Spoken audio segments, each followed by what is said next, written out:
Kembali lagi di segmen ngobrol santai. Gara-gara kemarin gue buat konten menjawab pertanyaan di Quora dan kayaknya seru juga gitu. Karena gue kadang juga bingung sih mau bahas apa karena lumayan produktif ya gue akhir-akhir ini gitu kan. Jadi karena jarak antara hari per hari membuat konten terus, pasti ada pasiennya kayak anjing bahas apa lagi udah pada dibahas nih semua gitu. Apalagi kalian tidak ada yang mau meng-email saya, tolong email saya supaya kita ada konten bersama men gitu.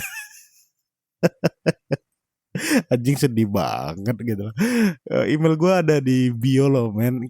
Email aja, kirim aja email, kirim cerita lu mungkin kita bisa bahas bareng-bareng gitu.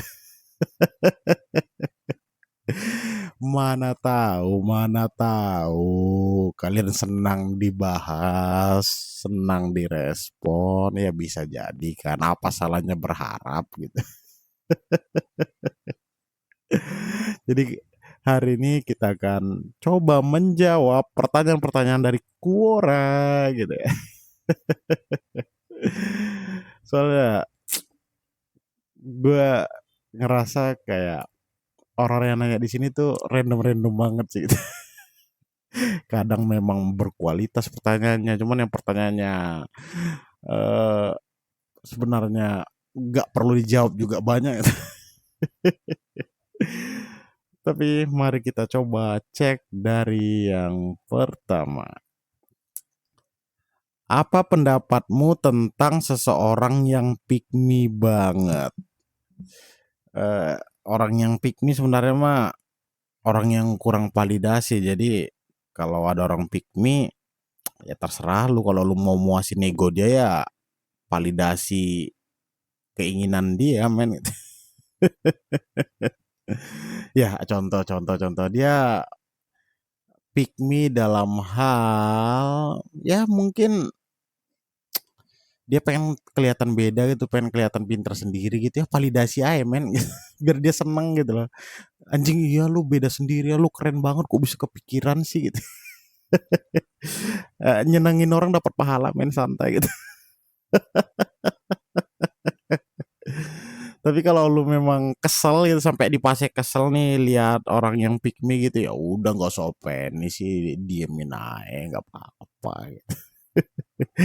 Jangan terlalu dibawa serius deh men, anjir kalau lu serius-serius banget ntar cepet stres gitu. Udah gak usah apalagi cuma ngurusin orang pick me, anjing gak usah capek.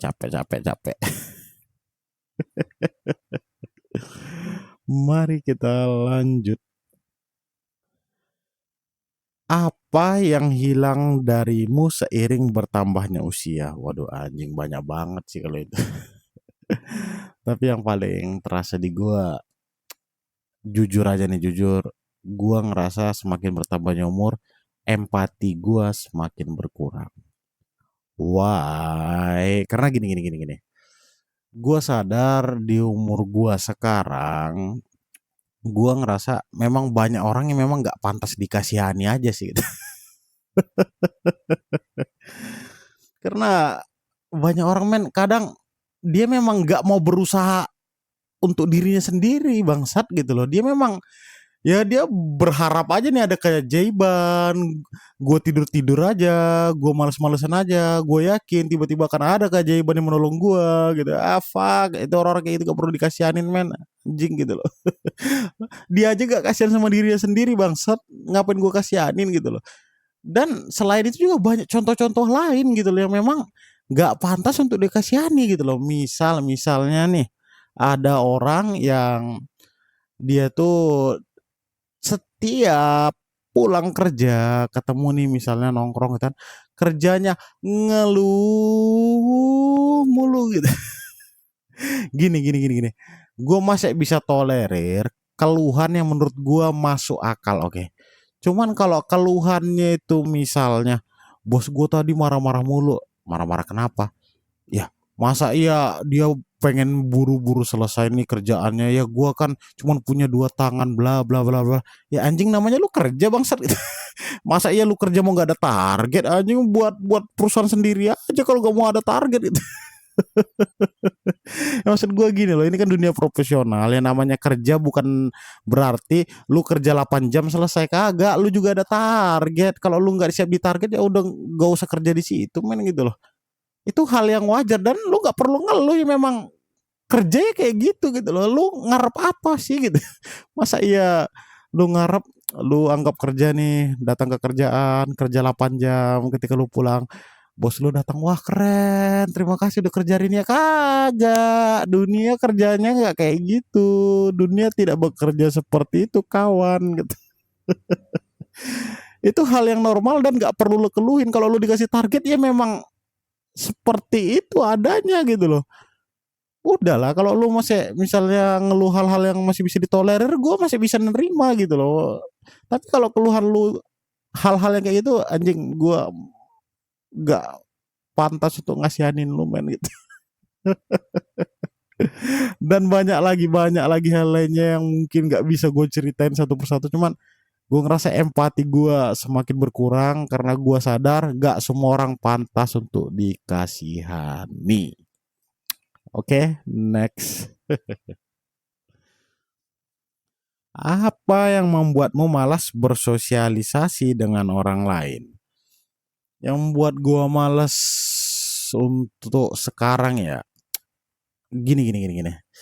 Eh Adriano Colby keren banget ngomongnya. Jadi dia pernah ngomong jokes dia nih gitu ya. Kalau di tongkrongan lu udah jadi yang paling pinter itu udah saatnya lu pindah tongkrongan men. Itu kata Adriano Colby gitu. Karena lu gak bakal dapat apa-apa lagi gitu loh. Lu kalau memang lu yang paling pintar cari tongkrongan yang lain gitu. Lu jadi yang paling goblok di situ nggak apa-apa karena lu bakal dapat lebih banyak ilmu daripada lu pertahanin tongkrongan lu yang lama gitu loh. Jadi yang buat gua males ya itu sih untuk mencoba bersosialisasi lagi ke orang random yang bahkan kita nggak tahu nih ini orang kosong atau kagak nih. Kalau kosong buang-buang waktu gua doang nih gitu. Anjing gue nggak sih buang-buang waktu sih itu sih intinya sekarang karena gue pengennya kalau sekarang pengen ketemu sama orang ya setidaknya barter kayak lu dapat sesuatu dari gue dapat sesuatu dari lu gitu udah sifatnya kayak eh ya jual beli deh gitu. Karena kalau kosongan doang aduh gue udah gak mau men, kayaknya waktu gue terlalu berharga gitu. Karena nongkrong dan tidak mendapatkan apapun dari tongkrongan kayaknya itu gua di umur belasan sampai awal 20-an deh gitu. Udah nggak di fasenya lagi sih kayaknya. Kalau lu masih ngerasa nongkrong dan tidak dapat apa-apa gak masalah ya gak apa-apa juga. Cuman ini kan konteksnya pertanyaannya ke gua. Jadi menurut gua ini secara subjektif kalau lu nggak setuju ya nggak apa-apa gitu loh. Karena capek main jujur denger temen misalnya lu ngasih quotes yang sebenarnya biasa dibagikan di banyak sosmed gitu kan. Terus temen lu yang denger dia jawab anjing deep banget daging banget bangsat gitu. Anjing lu ngapain aja sih masa quotes sebasic ini juga lu bilang daging itu lu nggak pernah baca emang masa ya lu nggak pernah ngelihat quotes kayak gini gitu. Anjing ngapain aja sih lu.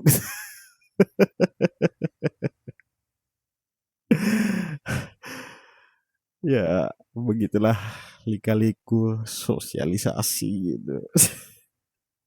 Udah males. Oke, next. Bagaimana cara menanggapi orang yang merendahkan kita? Kalau orang yang merendahkan kita mungkin gua kasih dua jawaban ya.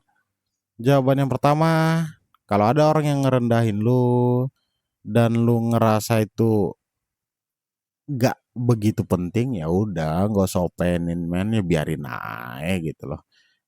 Anggap gak ada aja ngapain dipikirin. Tapi kalau lu ngerasa direndahkan dan memang benar posisi lu memang rendah, ya gak usah denial man, terima aja gitu loh. Kalau seandainya lu direndahin, ya mau gimana, posisi lu lagi rendah, jadiin aja jadi bahan bakar supaya lu bisa upgrade dan gak direndahin lagi. Jadi jadiin motivasi gitu loh. Dia misalnya ngerendahin lu gitu kan, lu miskin, lu goblok, lu apa kek gitu kan, jadiin motivasi. Kalau lu dibilang goblok, lu belajar upgrade diri supaya kata-kata kayak gitu nggak keluar lagi gitu loh. Kalau lu dikatain miskin gitu ya, lu kerja lebih giat lagi, lu kejar opportunity, apapun yang bisa lu jadiin duit sikat aja udah untuk upgrade penghasilan lu supaya lu bisa, ya bisa nunjukin taring deh gitu supaya orang nggak ngerendahin lu lagi, karena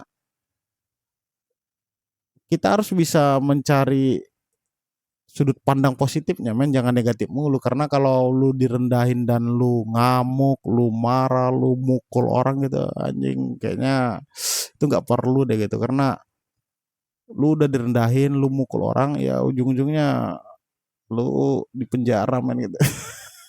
Atau lu ganti rugi, anjing itu gak ada untungnya sama sekali, udah gak usah. Oke, next. Apa hal yang baru kamu sadari? Yang baru gua sadari, ternyata tidak ada orang yang bisa menolong lu selain diri lu sendiri. Percaya sama gua, nggak akan ada orang yang bisa nolong lu kecuali diri lu sendiri. Karena semua dimulai dari diri kita sendiri, men.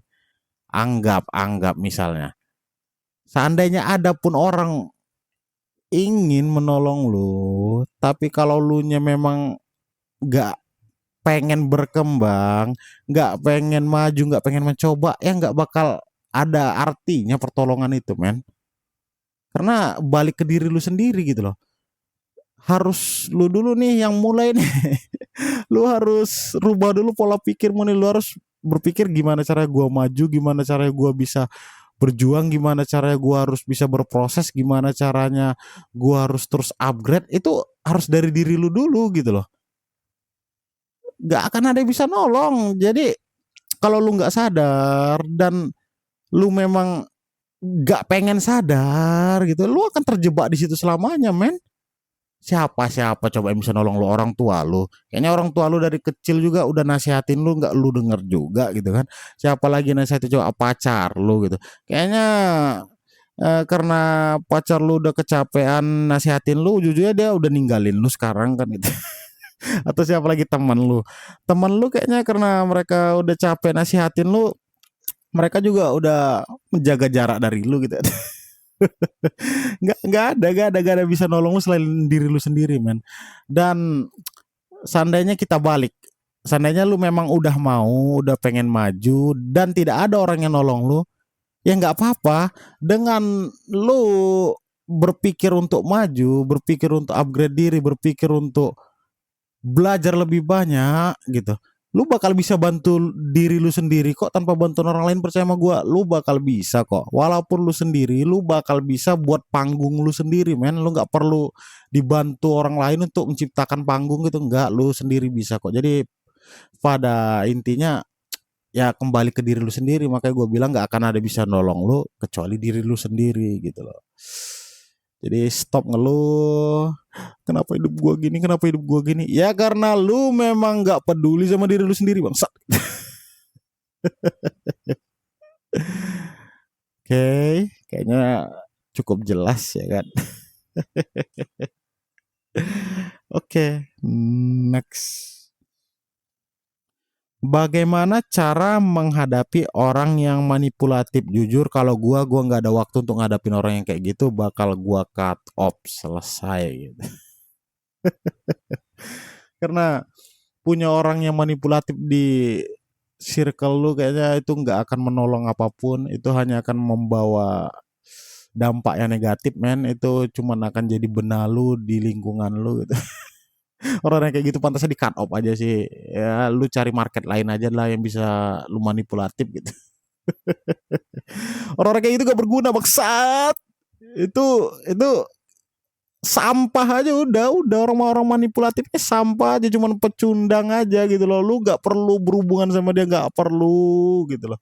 Tapi kalau seandainya dalam konteks kerja, orang-orang manipulatif ini cara mengalahkannya cuman satu, siapin data. Itu doang. Orang-orang manipulatif tidak akan bisa membatah data yang lu tunjukin nih ke depan muka dia nih, lu tempel nih datanya ada, lu nggak usah manipulasi, lu nggak usah manipulatif ke orang-orang yang ada di sini, lu tempelin data ke mukanya udah selesai.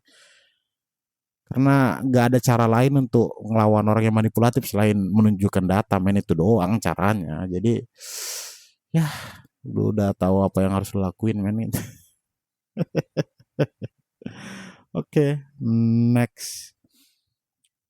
Apa hal yang sangat ingin kamu komentari saat ini? Oke, ini menarik banget.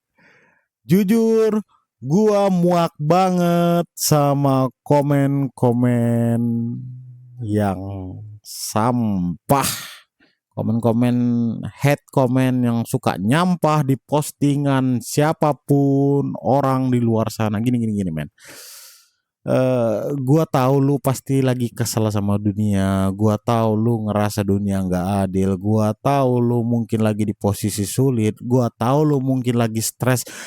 Tapi bukan berarti dengan kondisi lu yang seperti itu, lu menjadikan orang lain untuk jadi samsak. Kagak gitu. Bukan berarti karena lu lagi di titik terendah lu berhak mukul-mukul orang gitu ya, kagak dong. Ayolah. Come on. Gue tahu lu lagi sulit, tahu lu nggak tahu mau gimana lagi kan ngelampiasin rasa kesel lu. Gue tahu, gue paham. Cuman jangan nyampah di komentar orang, jangan. Udah sudahi. Karena gini. Gue takut aja nih. Mungkin lu pengen lampiasin energi negatif lu ke orang lain gitu kan.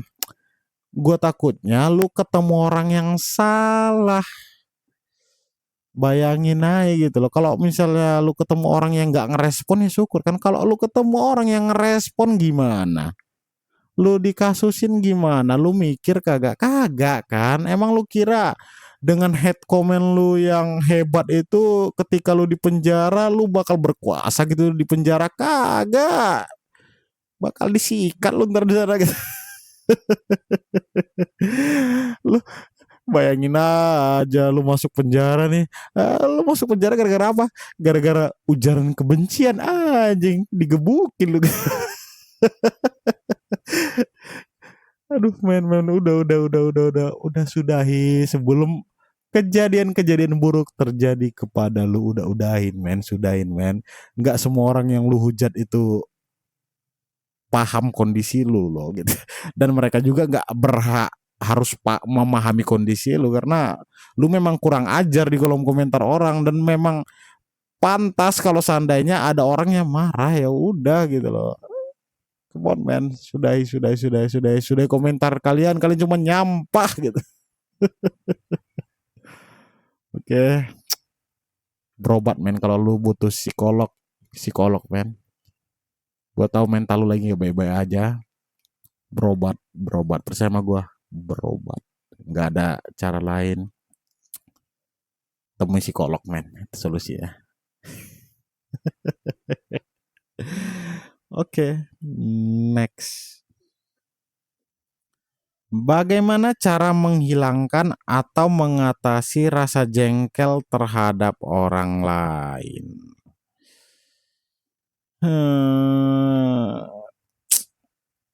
Pertama, lu jengkel gara-gara apa dulu nih? Ini gua kadang agak bingung kalau mau nanggepin pertanyaannya kayak gini karena ada loh orang yang ketika seseorang misalnya dia ngupload pencapaian dia di tahun itu, anggap dia baru beli mobil baru, orang yang jengkel itu ada loh gitu. Jadi ini pertanyaannya gimana dulu nih, konteksnya terlalu universal nih gitu.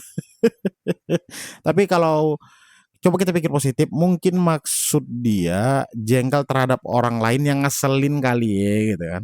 Kalau lu jengkel sama orang yang memang ngeselin, ya lu sampein aja sih kalau lu ngejengkel. Anjing lu nggak suka sama lu gitu, gituin aja sih gak apa-apa gitu. Karena orang-orang yang ngeselin ini kadang mereka nggak sadar kalau mereka ngeselin gitu loh. Jadi kalau lu jengkel sama mereka ya ungkapin aja men gitu loh. Nggak apa-apa kok, urusan gimana respon dia itu mah tanggung jawab dia, bukan tanggung jawab lu.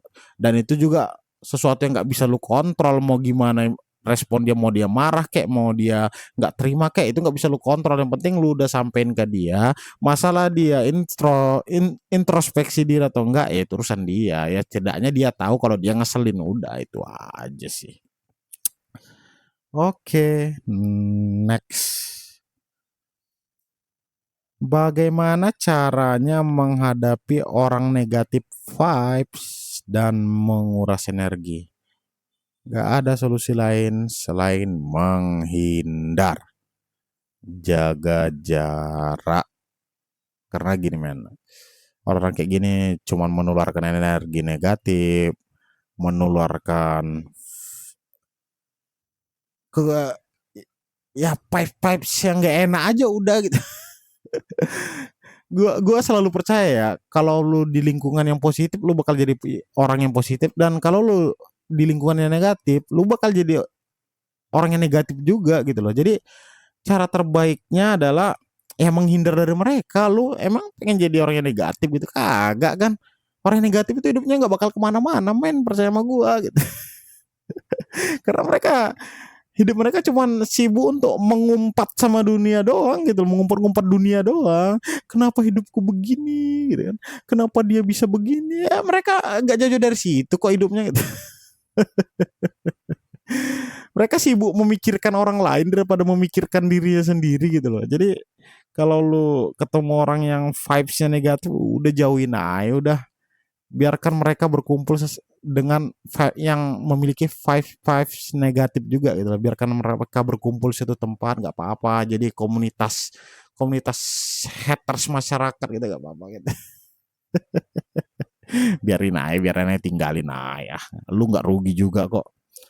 Meninggalkan orang-orang kayak gitu nggak ada kerugian sama sekali men. Sayangi diri lu men.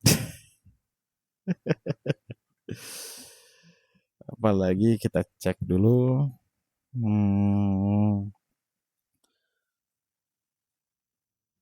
Kayaknya udah nggak ada lagi yang perlu dibahas nih gitu. Kita lanjut di konten selanjutnya kali ya. Untuk hari ini segini dulu. Sekian saja dari gua. Bye.